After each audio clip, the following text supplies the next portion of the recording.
Some of you might have seen the movie Hector and the Search of Happiness. Who has seen it? Not so many.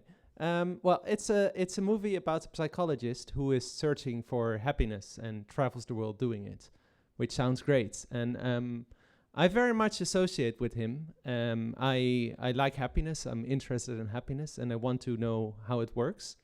And it basically started a couple of years ago that I realized that in school I learned all kind of important stuff except for privacy and happiness. So I felt I had to do it myself. And what I did then is I launched a blog, which I called For a State of Happiness. And I tried to find out what this crazy, wonderful thing of happiness is. And I look at what we as individuals intuitively know about happiness, because I think it's something, an emotion that all of us know. And I also try to find out what scientists have to say. And what I'm trying to do with my blog and what I will try to do with you guys today is share a couple of lessons that I have walked on the happy roads, and and just share some of my conclusions. And the main lesson I learned is how simple and how complex happiness is at the same time. Simple because it's very easy probably to realize a moment when you're happy. But then it's very complex because if you think, okay, how should I live my life to pursue happiness? That's not easy.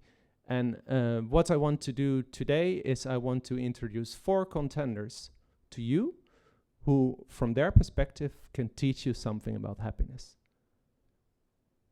And the first one will be coming in a second, and it is Kim Kardashian. What can Kim Kardashian teach you about happiness, you might wonder? Well, the first type of happiness is probably the pleasant life, you know. Glory, money, fame, good food, Kanye West in your bed. I mean, if that's not happiness, what else? Well, probably the material life is not really what in the long term is going to keep you happy. And there is something called the hedonic treadmill, which basically says, your neighbor has a great car, and you think, oh yeah, I had a nice car. I was happy when I bought it, but actually the neighbor's one is really, really cool. And then you buy a bigger one, and then your neighbor buys a bigger one. And then if you continue doing that, you will never be happy.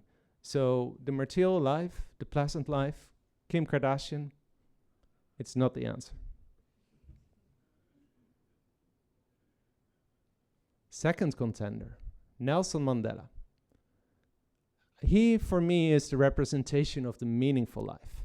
He stood for something that he believed in, racial equality in South Africa, spent 28 years in prison to make the case for the rights to be a black person and be treated equally.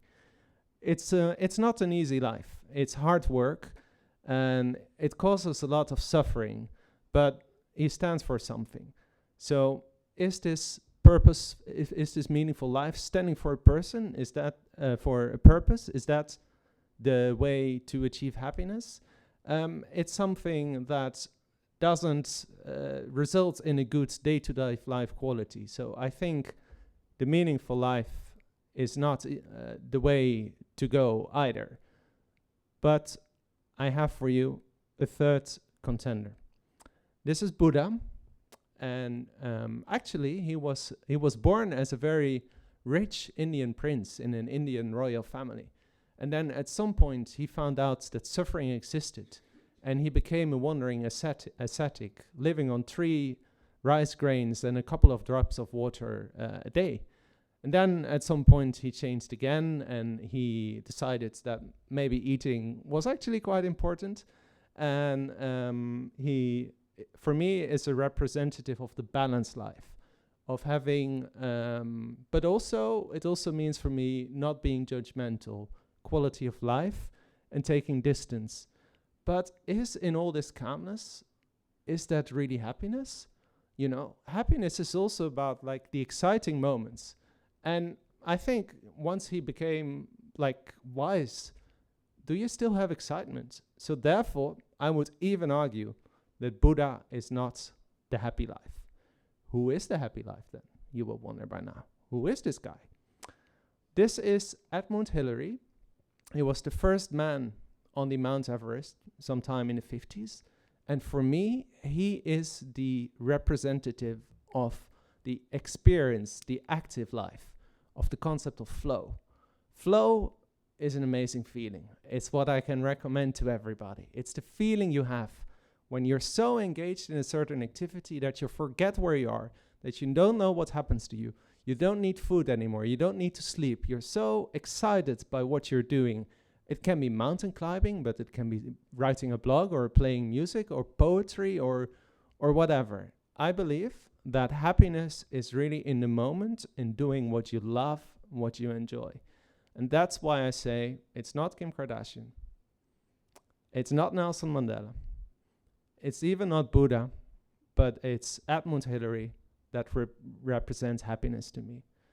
So at this point, you might wonder whether I became happier because of my explorations, whether I became like Hector in the movie.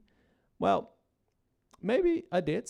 I learned some things about happiness, and I learned how it's important is to seek flow. And the comfort zone is a great place. It's great to be comfortable, but in the end, outside there, that's where the magic and the happiness happens.